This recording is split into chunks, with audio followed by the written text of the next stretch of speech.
Okay, as we continue in this series about giving or tithing, the next question we're going to tackle is where to give. Where do you put that money?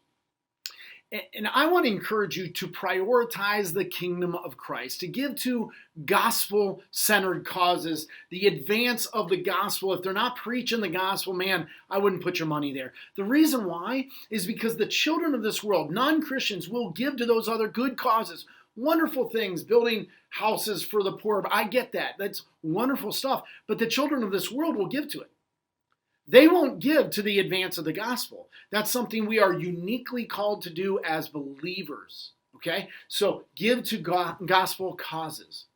Now within that, of course, there's the option of your local church. But then there are other Christian charities. Sometimes they're called para-church ministries. Do you give to your church or other charities? And one of the ways that question is sometimes answered is with the perspective of tithes and offerings. The idea is that you give a tithe off of your salary to your local church. Bam, done. Tithe goes to the church. And then you also have the ability to do offerings that you can go above and beyond that tithe and give more to other charities, tithes and offerings. I'm a pastor of a local church. I would love it if that's true. That would be so convenient for me. I would love to advocate that perspective, but I think it is a pretty thin biblical case to actually require that. It might be wise. It might be what God calls you to do. I'm a fan. Go for it. But I have a hard time requiring that biblically. Instead, I would suggest if you don't do the tithes and offering thing, at least give the majority of your giving. The lion's share of it should go to your local church. That is where you are fed. That is where you are in community. That is where you are certainly called to give. So give the majority to your local church. Now, to be honest, Shannon and I, before I became a pastor, we were with a parachurch ministry, another charity that was doing gospel work with college students. And I had to go raise my support. And this was our perspective even back then. We would tell people, you give to your church first, the majority to your church, or tithes and offerings, whatever, and then to us. So we've been consistent with that, right? So either do the tithes and offering thing, or at least give the majority to the church. But let's be honest about something. This is not what's holding the gospel mission back. It's not that Christians are giving too much to parachurch, First Church, or church. That's not it. It's that Christians aren't giving enough. Okay? It's that Christians give on average 3% or less, and that's the problem. If we all kick it up to 10%, we're going to be fine. All right? Now, just be careful that you don't give to what is flashy. Like sometimes what happens is we get these pictures shown to us of starving orphans and bam, we give. There it is, right there. And then your church needs to extend their parking and build a parking lot. It's like, no. Because giving to starving kids, that's flashy, but parking, who cares, right? So sometimes what happens is this. Somebody comes to faith in Jesus Christ. And out of the gates, they really don't have a context or concept of giving. And so they start out a habit of going to church but not giving anything, okay? And then what happens is after a couple years of discipleship and growth, their heart has grown for the kingdom of God, for the gospel going forward. And so now they are ready to start giving. That's right about when other charities and other parachurch ministries get a hold of them and start to usurp their giving.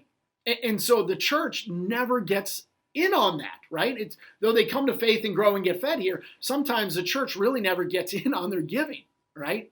I want you to, if you go there, you give there, because you're still going and taking, right? So give where you go, okay? Now,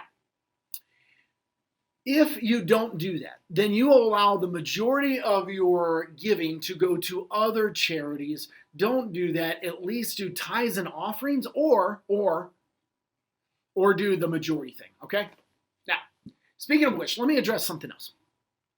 Sometimes we think of the free rider principle in relation to this. The free rider principle is that you think it doesn't matter if you give your fare. Like there are plenty of people on the bus, they're all paying their fare. You jump on for free, you're a free rider, and it shouldn't affect anything. You assume that sneaking on the bus doesn't hurt anyone. And in church, it's like, well, you know what? There's a lot of people here. The church can do without my giving. Everyone else should give. And it's often assumed, particularly with larger churches. The thing people fail to realize is the bigger the church, the bigger the expenses. There's more people here, right? So giving goes up with more people and givers go up. It's good that they go up together. If expenses go up but people don't give in keeping with that because there's so many people, well, then we're in trouble, right? They should go up together. Don't let that stop you, okay? Now, the other issue of where to give that I want to address is this.